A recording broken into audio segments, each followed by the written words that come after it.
Հիսուս գնաց ամենաստոր մահվան, միայն այդ հաղթանակը քեզ փոխանցի։ Իրան պետք չէր այդ հաղթանակը։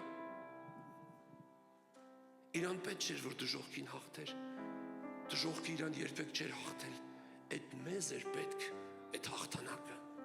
Մենք էինք գերության մեջ, մենք էինք պարտված, մենք ենք ժամանակ առ ժամանակ ընկնում դիվային ազդեցությունների, ներգործությունների, անխաղաղությունների, վախերի, անհաշտությունների։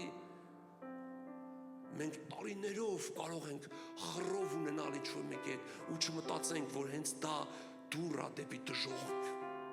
Ու այնքան բթացած լինի մեր ականջները, որ Աստված գոռում է քեզ հաշտություն, բայց դու արհամարում ես, բայց դու կանգնում ես, երգում ես, օ, փառքի Աստված, դու հայր մերն ես ասում,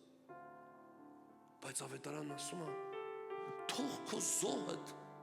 գնա հաշտվի քո քրոջդ քո եղբորդ հետ, որտեղ քո աղոթները ես արդեն շուտ չեմ լսում, ինձ համար անընդունելի է,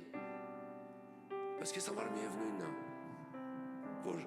Սարիկը չգիտես ինչի համար քո հանդեպ ատելությամբ լցված է, իմ հանդեպ, ու ես էլ իրա։ Սարիկից Իսահակը գալիս է, քանի անգամ եմ ծնկում եւ աղոթում ու ասում Տեր, ես չեմ կարա, բայց հաշտությունը քո մեջ է։ Ամեն։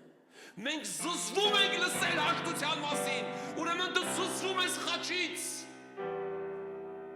Երբ որ քո ականջները արդեն հոգներ են լսել հաշտության մասին, Հիսուսը քեզ հետ գործ չունի։ Հիսուսն եկավ հիվանդների համար, Հիսուսն եկավ մեղավորների համար։